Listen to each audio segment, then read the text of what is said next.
دوستوں، یہ کہانی ایک بوڑھے مزدور کی ہے جو اپنی زندگی کی آخری سانسوں تک محنت اور قربانی کی ایک شاندار مثال قائم کرتا ہے۔ وہ شخص نہایت نیک دل، ایماندار اور فرض شناس تھا۔ کسی دور دراز گاؤں میں ایک بوڑھا مزدور رہتا تھا جس کا نام رحمت تھا۔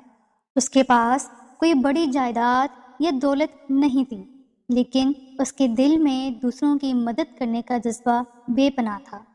رحمت کے 2 بچے تھے، ایک بیٹا جو نوکری کی تلاش میں شہر جا چکا تھا اور ایک بیٹی جس کی شادی کی عمر ہو چکی تھی۔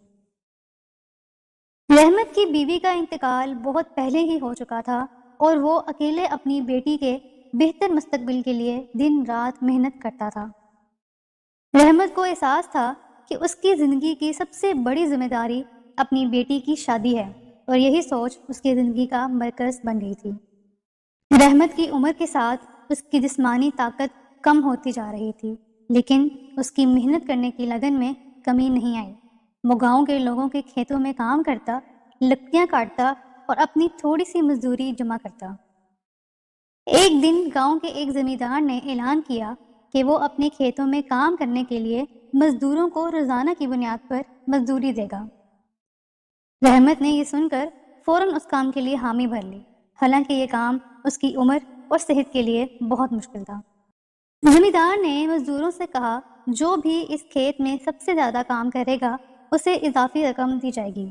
رحمت نے دل میں عزم کیا کہ وہ یہ انعام حاصل کرے گا تاکہ اپنی بیٹی کی شادی کے لیے رقم جمع کر سکے۔ وہ صبح سویرے کام پر پہنچ جاتا اور دیر رات تک کام کرتا۔ گرمی، تھکن اور کمزوری کے باوجود وہ رکنے کا نام نہیں لیتا تھا۔ ایک دن جب رحمت کھیت میں کام کر رہا تھا تو اس کی طبیعت خراب ہو گئی۔ اس کے ساتھی مزدوروں نے اسے آرام کرنے کا مشورہ دیا، لیکن اس نے کہا، میں اپنی بیٹی کی خوشی کے لیے ہر مشکل برداشت کر سکتا ہوں۔ وہ کام کرتا رہا یہاں تک کہ ایک دن وہ بے ہوش ہو کر زمین پر گر پڑا۔ گاؤں کے لوگ اسے فوراً طبی امداد کے لیے لے گئے، لیکن ڈاکٹر نے کہا کہ رحمت کا جسم شدید تھکن اور کمزوری کا شکار ہو چکا ہے۔ رحمت اپنی زندگی کی آخری سانسوں میں تھا، لیکن اس کے دل میں سکون تھا کہ اس نے اپنی بیٹی کی خوشی کے لیے ہر ممکن کوشش کی ہے۔ زمیندار نے رحمت کی قربانی کو دیکھ کر نہ صرف اس کا قرض معاف کر دیا، بلکہ اس کی بیٹی کی شادی کی تمام اخراجات بھی اٹھانے کا وعدہ کیا۔ رحمت اپنی بیٹی کو خوش دیکھ کر سکون کے ساتھ دنیا سے رخصت ہو گیا، اور گاؤں کے لوگ ہمیشہ اس کی قربانی کو یاد کرتے رہے۔ تو دوستوں، یہ کہانی ہمیں سبق دیتی ہے کہ حالات چاہے جتنے بھی مشکل ہوں، محنت اور ہمت ہمارے ہر کام کو ممکن بنا سکتی ہے۔